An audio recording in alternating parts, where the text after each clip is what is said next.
Jon Favreau just dropped the director's commentary for the Mandalorian and Grogu movie, and it's packed with some lore facts, interesting things I wanted to talk about today.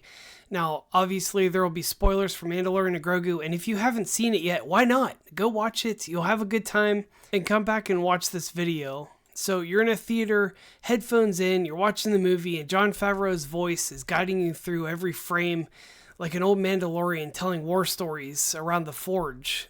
I don't know if you noticed the cold breaths in that Imperial warlord meeting at the beginning, so they actually chilled the set overnight and pumped in moisture to the room, just like he did for Iron Man's caves, if you remember that back in the day.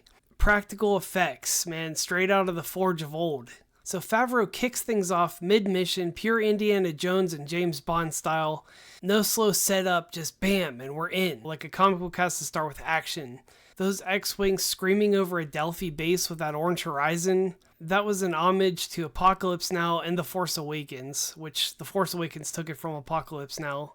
And the opening credits were taken from Tony Scott's Top Gun, ships lighting up the runways. And over on Nal Hutta, they leaned hard into every comic and story we've seen from the Hutt homeworld.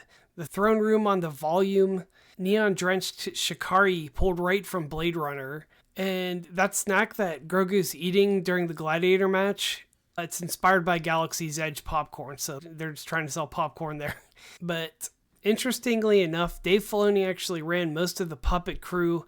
Grogu meditating. Favreau actually improvised that on the day, figuring the little guy learned from Luke, so it's not that much of a retcon.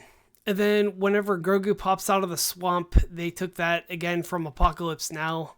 The whole sequence channels Jim Henson's Dark Crystal magic. And do you remember the Salt Diner Brawl? Yeah, salt's like expensive. John Woo's hard-boiled tea shop fight reincarnated in Star Wars. And then there was the street chaos with those degenerate creatures running wild.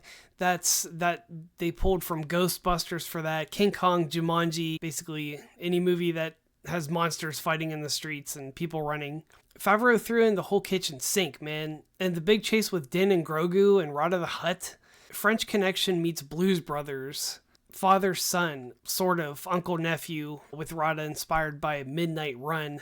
They say that the heart of the story is the evolving bond between Mando and Grogu, Din basically teaching Grogu, protecting, and the roles being reversed.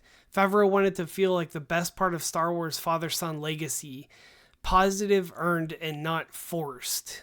Which, if you watched any of the show, we already had that in the show, but they wanted to re-emphasize that for this first movie. And then they were also saying that Grogu was sleeping on Rotta the Hutt like My Neighbor Totoro. If you've seen that movie, if you're into anime, old school. But the practical models were used for the Razor Crest, real Y-Wing footage with George Lucas's blessing on the Red Jammer model, and Embo's bowcaster that splits into melee weapons. Favreau wishes he saw that clearer. And Mando's reversed katana thrust was, sorry if I'm saying this wrong, Toshiro Mifune samurai style. That cliff jump, Butch and Sundance energy. So that they took a lot out of the old westerns. So the next time you're in the theater, there's a chance right now in the theater to go watch this director's cut. Fire up the TheaterEars, that's what they're called, and hear it from the director himself. But this film is truly a love letter to cinema, practical effects, and the Clan of Two that they already started in the TV show. So what was your favorite behind the scenes fact? Drop it in the comments. Subscribe for more lore dives and news. We're still covering Mandalorian and Grogu. And let me know your favorite detail. Thanks for watching, and I will see you next time.